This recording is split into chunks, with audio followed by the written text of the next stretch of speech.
Once more, greetings from conscious Stoicism. Have you ever experienced the abrupt reappearance of someone who left you or caused you emotional distress? Isn't it an odd and unnerving sensation?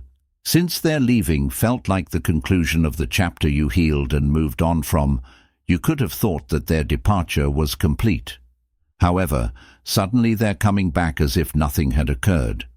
Many of us find it difficult to answer these questions, and they are more complicated than they first appear. When someone who has hurt you wants to re-enter your life, it may seem illogical or perplexing, but there are psychological reasons for this behavior that aren't always personal, needs or fears. In today's video, we'll examine the psychology of why people who have harmed you might come back and how to use Stoic philosophy's insights to effectively navigate this challenging emotional terrain. The crucial lesson of emotional resilience that Stoicism imparts to us highlights that although we have no influence over the behavior of others, we do have control over our own responses. Whether you can control your emotions or let the situation influence how you respond will depend on your ability to remain calm when someone returns. Because the response you choose at this moment has the potential to either help you mend your heart or cloud your composure all the way to the finish. Instead of just explaining their intentions, this video focuses on how you can use this information to protect your peace of mind and make wise decisions for your mental health. Let's dive deeper into why this happens. 1. The power of guilt. One of the most powerful emotions that can drive someone to return after hurting you is guilt. Guilt. Guilt is an incredibly uncomfortable feeling, one that often compels people to take action to ease the internal conflict they experience when someone hurts you. They might not fully understand the depth of their actions in the moment. Their decisions may have been impulsive, selfish, or even unintentional, and the repercussions of those actions may not have become clear to them until later. The absence of your presence in their life can force them to confront the consequences of their behavior in a way that no other event or interaction can. When they begin to realize the pain they've caused, the guilt starts to weigh heavily on them. They may start to question themselves. Did I make a mistake? Was it worth it? In many cases, they feel a deep sense of regret for their actions, especially if they begin to see you thriving or moving on without them. The idea that they've permanently lost you can be a painful realization. This guilt can push them to return, hoping for forgiveness or reconciliation, so that they can at least ease the burden they feel within themselves. However, it's important to note that while guilt can be a motivator for their return, it's not necessarily an indication of true growth or a shift in character. Sometimes people return because they want to alleviate their own discomfort, not necessarily because they've changed or fully understand the harm they've caused from a Stoic perspective. We cannot control the emotions or actions of others. The return of someone motivated by guilt is something external, and we should not let it dictate our emotional state as Stoics. We learn to focus on our own growth and inner peace, recognizing that, while others may feel guilt, we must remain detached from their emotional baggage. Their return is their responsibility. To navigate your peace comes from within, not from their actions. The intense, frequently unspoken dread of losing you forever is one of the main reasons someone who has hurt you could return. They may have lost someone significant in their lives at the time of departure, and although they may not have fully appreciated your value at the time, the absence of you becomes undeniable with time and distance. This fear isn't always driven by love or even a desire to make amends. There are several reasons why someone would be afraid of losing you permanently. They might have assumed you would always be there, for instance, or they might have discovered how much they relied on you only when it was no longer there. Either way, the idea of living without you becomes too much to bear. Feelings of loneliness or rejection could trigger this anxiety, or it could even be triggered by seeing you move on and prosper without them. Losing things is ingrained in human nature, especially when it comes to relationships. It's about the uneasy understanding that their world has changed in a way they didn't anticipate, and they want to recapture a piece of it, not about regretting the damage they caused. Because of this, some people who have harmed you in the past can come back to try to get back what they lost. They might not be ready to give their all to a long-term healthy relationship, but they're afraid you'll fade into obscurity or find contentment elsewhere. We are trained to disengage from outcomes as Stoics. While you have control over your own issues and actions, you have no control over theirs. If they come back out of fear, accept that this is an internal problem and that it is not your responsibility to fix it. Their anxieties or insecurities shouldn't cause you to lose your cool. 3. The validation cycle. One of the key reasons someone may return after hurting you is the need for validation. People often seek external validation to feel worthy or loved, and this need can become an overwhelming force in their lives. In the context of relationships, validation isn't just about affirming their worth. It's about reassuring themselves that they matter, that they're desirable, and that they are still capable of maintaining a connection with someone when someone hurts you and then walks away. They may feel a temporary sense of relief or satisfaction, but with time they often face a deep inner void. This void stems from the absence of the validation. You once provided the love, attention, and affirmation you gave them may have been their source of self-esteem, and without it, they might feel unimportant, invisible, or incomplete. In other words, when they left, they may have unknowingly severed a crucial source of validation that they didn't even realize they needed so badly until it was gone over time. This feeling of emptiness can become overwhelming. They may start to second-guess their decision to leave, wondering if they made a mistake by rejecting the positive feedback and emotional support you once provided in an attempt to fill this emotion gap. They return to you not necessarily because they want to repair the hurt they caused, but because they crave the validation they once had. They want to know that despite their past actions, you still care enough to welcome them back. However, this cycle can become toxic. It places the responsibility for their emotional well-being on you, and it often ignores the real damage they may have caused by returning for validation alone. They may not truly recognize the harm they've done, and their return can end up being a selfish attempt to soothe their own insecurities rather than genuinely repairing the relationship. A true Stoic understands that validation should not be sought from others, but from within. Your worth is inherent. You do not need someone's return to feel complete when they come back seeking validation. Remember, your peace should never depend on someone else's recognition of your value for the test of character when someone who has hurt you returns. It's not just a test of their intentions, it's a test of your character. This moment is a reflection of who you are and how well you have cultivated your emotion resilience. Consider it a crossroads. The decision you make here will reveal the depth of your personality, your capacity to move past past traumas, and your ability to maintain inner peace. Rising above the emotional upheaval and confronting it with discernment is the Stoic reaction to such situations. Clarity and self-control.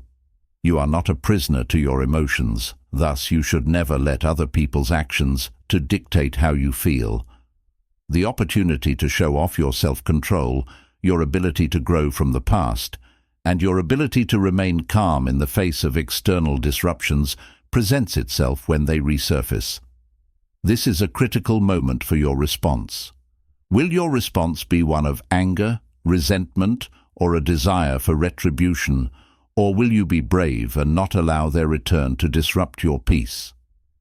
Even if we could feel insulted or tempted to act hastily, Stoicism teaches us to control our reactions and to stay unaffected by external circumstances. Acting on purpose rather than emotion is crucial in this situation. This is where your separation practice is useful. Detachment is about letting go of any unhealthy connection to results, not about not caring about the individual. You don't have to decide right away or let your emotions rule you if they return with the goal of setting things right. Impair your judgment. You can choose to think things out carefully, realizing that your inner peace and well-being come from within, not from whether or not they are still in your life. This is ultimately a test of your emotional resilience and your ability to be true to yourself in spite of what other people may think. What should you do when they return? When someone who has harmed you resurfaces in your life, you could feel compelled to hug them, forgive and forget them, or give them another chance. A range of emotions, such as confusion, rage, sadness, and even longing, may result from this. But Stoicism tells us that outside circumstances, like the reappearance of an unpleasant individual, shouldn't dictate our inner world that frequently seems to be governed by commotion and cacophony. There is a potent secret there. The ancient Stoics were aware of that as the ability to change your perspective on life. It is absent from the cacophony of the crowd, nor is it concealed by the unrelenting pursuit. For transient joys, this secret is the skill of controlling your own thoughts, a route to strength and peace that the lessons of Stoicism with tasteful simplicity we're going deep today. Into this amazing theory to learn how the Stoic lifestyle can provide you with more than simply tranquility, but also resilience and clarity that remains unfazed even throughout life's storms. Come along with me as we investigate ways to utilize these eternal truths to navigate the contemporary world, using the Stoics' wisdom, directing each step, whether you're dealing with everyday stresses or looking for a more profound sense of fulfillment, knowing how to manage your thoughts. The Stoic approach is more than simply managing life. The goal is to thrive in it, if you're grateful. What we're about to delve into, I'll ask you for a small, free favor, is to press the subscribe button, and have faith in me, you should not skip any portion of this trip. Today, we're going together. Among the most freeing Stoic teachings depends on a straightforward but significant concept. The only thing that actually we are in charge of ourselves, our feelings and responses, and our ideas. This idea motivates us to separate from the burdensome weight of other people's viewpoints. We explore the reasons behind our travel today. Putting aside other people's opinions is not merely liberating, it's a calculated action toward mental mastery. Consider it. How frequently have you altered your mind, hesitantly pursued a new endeavor, perhaps even changed the way you looked, considering what you believed? What could others think or say? It's a typical trap, one that may result in a lifelong motivated by outside confirmation as opposed to internal conviction. Stoicism teaches us to change our attention. By focusing our actions and ideas based on our personal values, we bolster our mental resilience. Against the confusion of outside opinions, think about Marcus Aurelius, an emperor of Rome and a philosopher who is Stoic, who famously stated, "You are in control of your thoughts. Not outside of events. Acknowledge this, and you'll discover strength." His remarks are an appeal to concentrate on our own mental reactions instead of attempting to exert authority. The unmanageable. This does not imply we stop caring about other people, instead that we give top priority to our own discernment and mental tranquility above outside approval. This way of thinking does not request that we ignore criticism entirely. Instead of, it gives us the ability to make decisions. Which comments are constructive and in line with our more profound objectives, things those just serve as diversions. It's about growing a garden inside of you, where your thoughts first germinate, are fostered by your personal principles and beliefs, not stomped on by other people's opinions. Imagine having the freedom to choose. Without worrying about criticism or looking for acceptance, you start living a more genuine life. Driven by your personal priorities as you put this Stoic method into practice, you'll discover that not just does your reliance on outside verification decline, but your self-assurance and a rise in inner tranquility. This goes beyond simply becoming more resilient. In the conventional sense, the goal is to develop an interior landscape, where your feelings work for you instead of dominating you. Here's where Stoicism comes in, provides priceless insights. It was not taught by the Stoics. Repression of feelings instead, the comprehension and emotional regulation to improve health and individual development. Think about the Stoic method of seeing challenges as chances, a strategy supported by Seneca, a philosopher. He maintained that each obstacle, perhaps adversity, was an opportunity to cultivate virtues like endurance and bravery, as well as temperance, by redefining our challenges as chances to build strength. We change our emotions, answer to them. Rather than feeling overburdened by hardship, we can go up to it with a sense of direction and make use of it as a springboard. In the direction of increased resilience, an additional crucial element of developing emotional fortitude is preserving perspective that is consistent with reality. According to Epictetus, our suffering originates not from the actual events, but based on our assessments of them by changing our opinions and anticipations to better reflect reality. We lessen needless suffering. For example, if we acknowledge that we have no influence over what other people do, but has the ability to regulate our responses, we're not as likely to get angry by another person's actions. Emotional fortitude also entails comprehending that feelings themselves are not orders. Simply because we're upset, anxious, or distressed does not imply we must take action based on those emotions. This separation between emotion and action are essential. It allows us the time to decide how to respond. The Stoics referred to this area as the space, where we can work out our freedom and reason. To strengthen your capacity for emotional resilience, begin by adding reflections each day.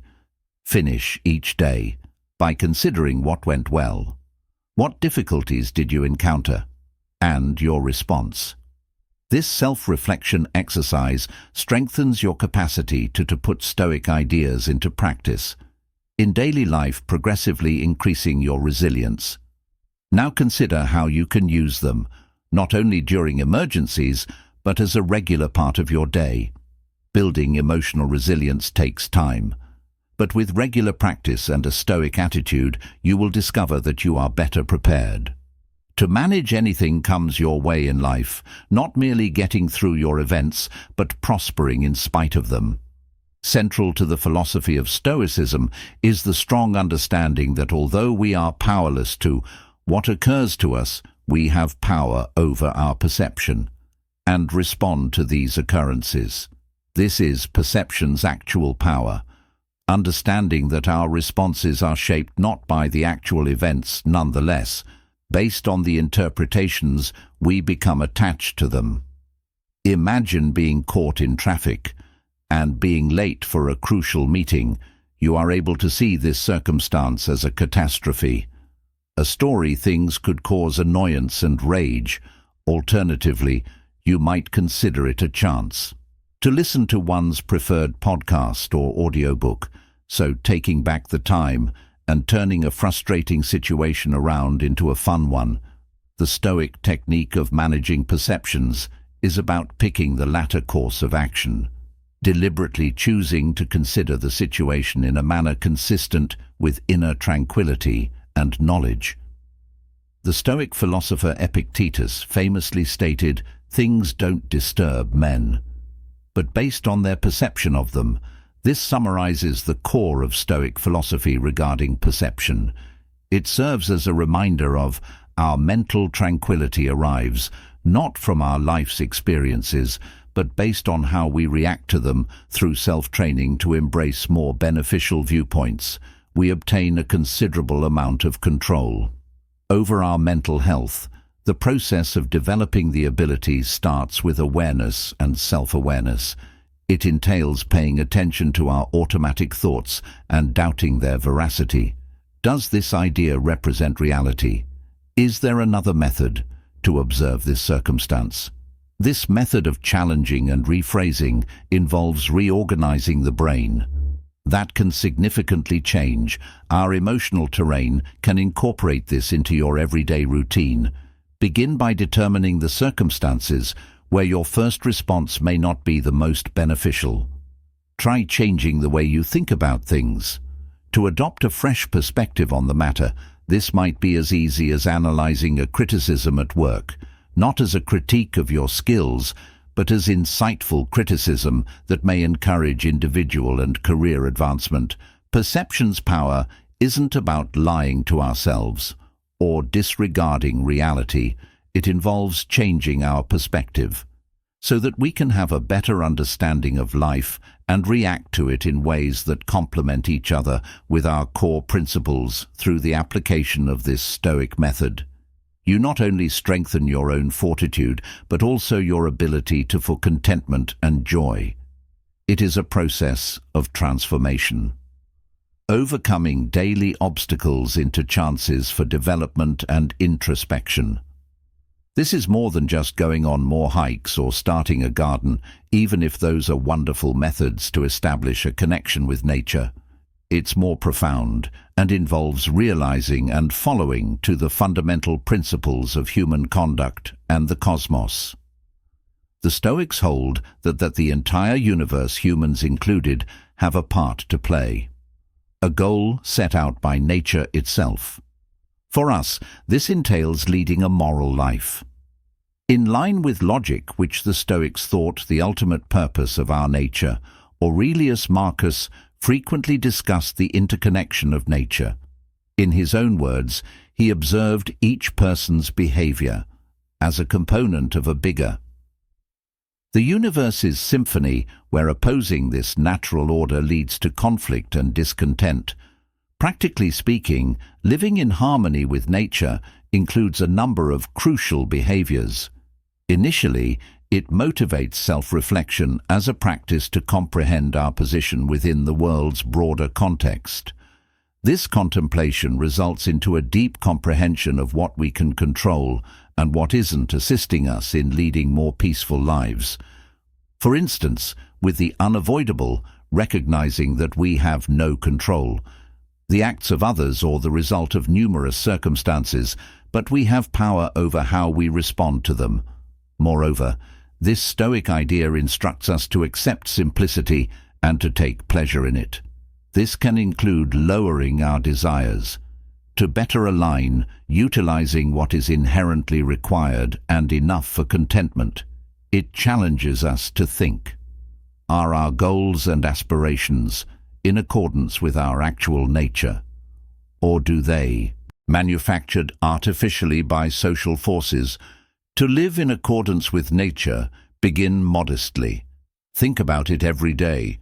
On the areas where you may be resistant, your life's natural flows, or where you might be pressuring results. Make an effort to align more closely with the cadence of your surroundings.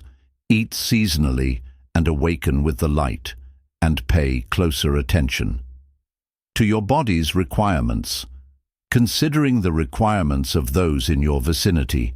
This method isn't about giving up on your goals or longing, but about balancing those urges with the order of nature, making sure they seem from genuine need and virtue instead of transient whims. Remember that to live in harmony with nature is to live a harmonious life. Virtue and simplicity, making peace, is the goal. Given the current state of the world, not as we would like it to be, and identifying our distinct and proper position within it while you go about your day. Think about this Stoic wisdom. And take note ways it could change, how you define happiness and your position in the world. This is much more than a technique.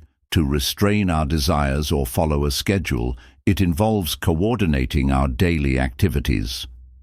With our most profound ideals and qualities, Stoics hold that self-control is essential. Is more than just self-interest, but more about developing a life that is harmonious. With logic and a good intention, Seneca frequently talked about how self-control or restraint is necessary for leading a fulfilling life. He proposed that without it, our desires control us. Instead of being in charge of our own thoughts, imagine the freedom and power that result from having total control of your choices and deeds. Regardless of the temptations, perhaps there are instant rewards available. The core of Stoic self-discipline is this. Self-discipline in action refers to making decisions that align with your principles, even if they're not the simplest, or the options that provide the most instant satisfaction. For instance, deciding to save money rather than squandering it carelessly corresponds to the value of financial stability and self-reliance. Likewise, choosing to rise early to work out or meditate before a hectic day illustrates a dedication to mindfulness and health, putting the long-term first health benefits of more sleep. Moreover, self-discipline was not seen by the Stoics as a solo endeavor. However, something that was advantageous to the community via restraint of our inclinations and coming to logical conclusions, we help create a more logical, a culture that is serene and thoughtful. Every individual decision affects those in our immediate vicinity, whether we realize it to include adding greater self-control to your life. Begin by determining the areas where your behavior is inconsistent with your principles.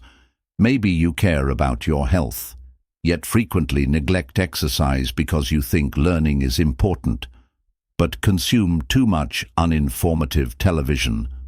Once determined, set a tiny attainable objectives to start changing your routine.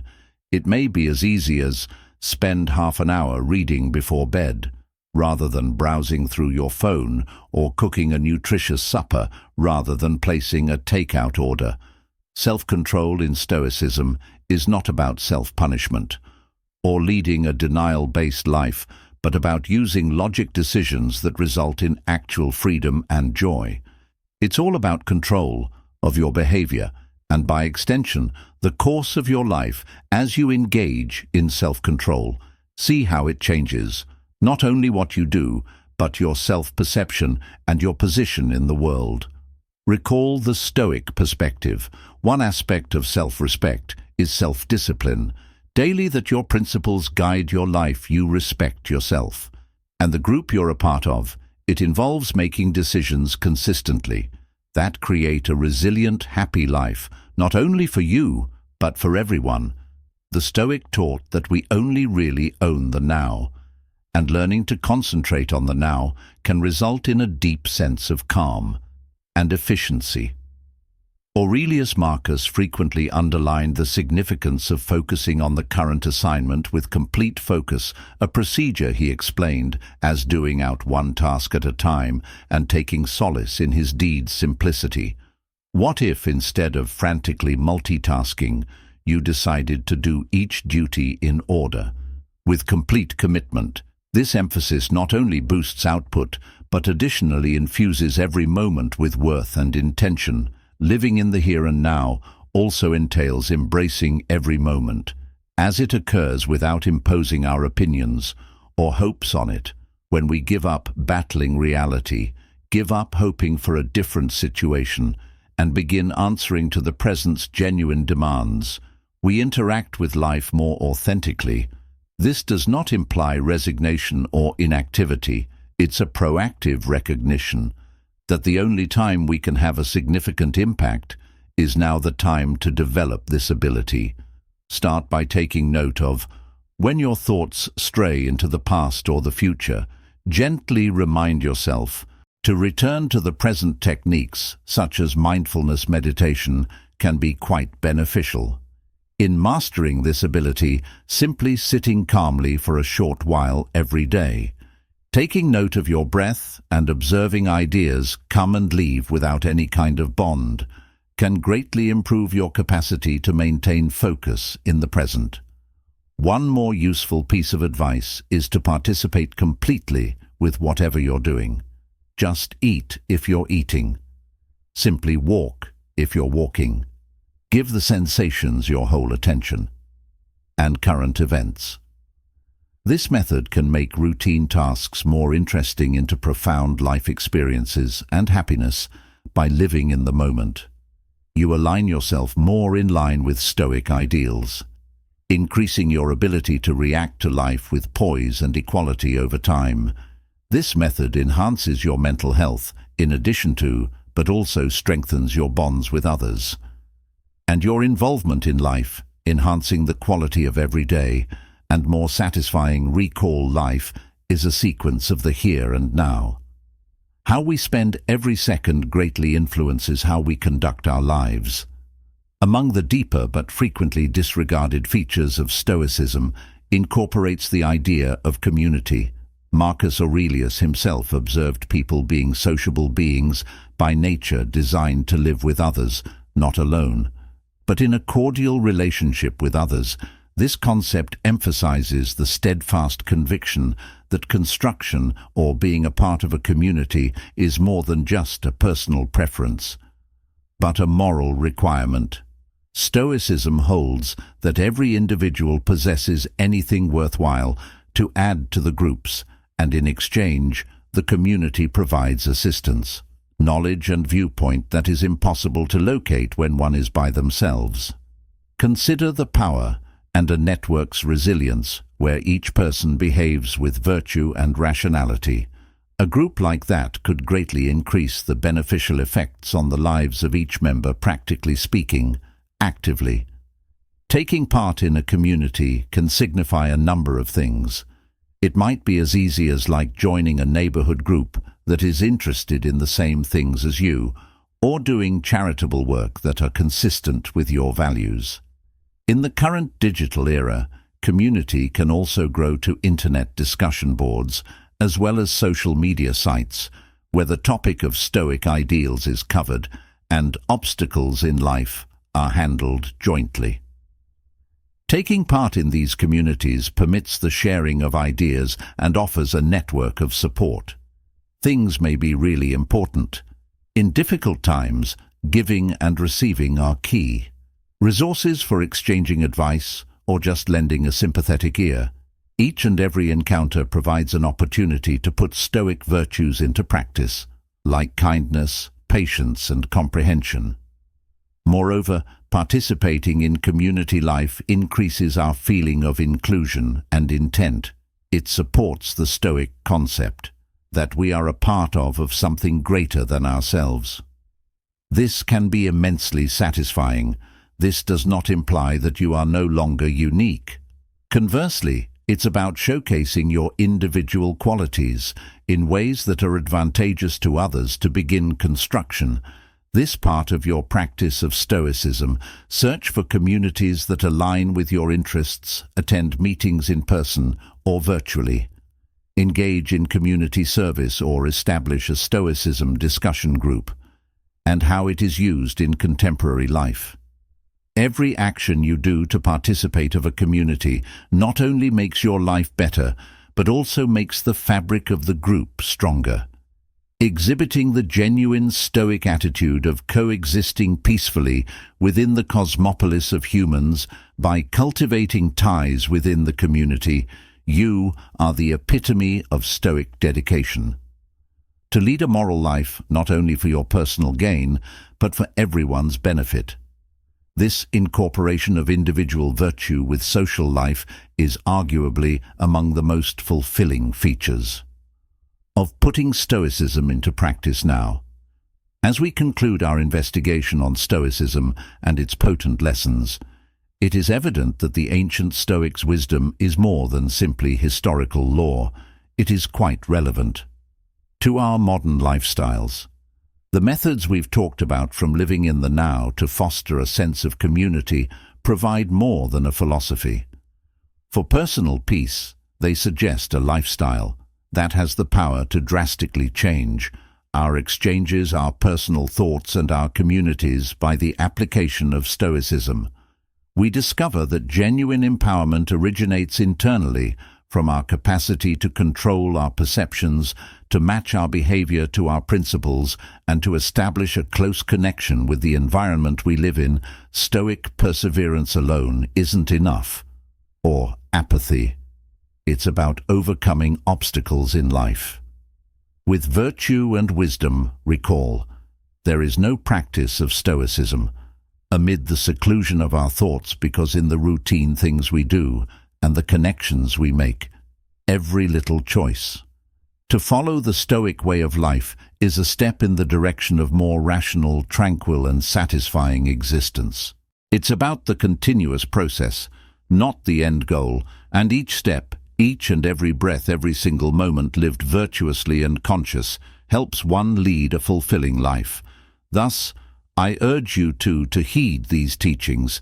Start small, if necessary, maybe by thinking every evening based on the happenings of the day, and your reaction to them, or by contacting someone to take part in, could perhaps establish a community that is consistent with your values over time.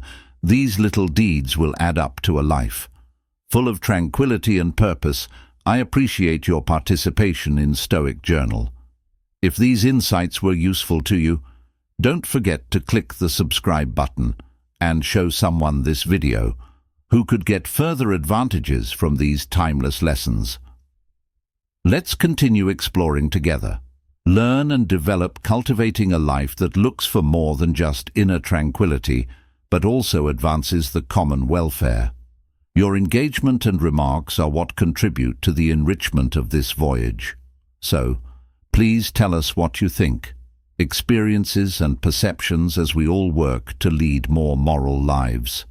Stoic lifestyles.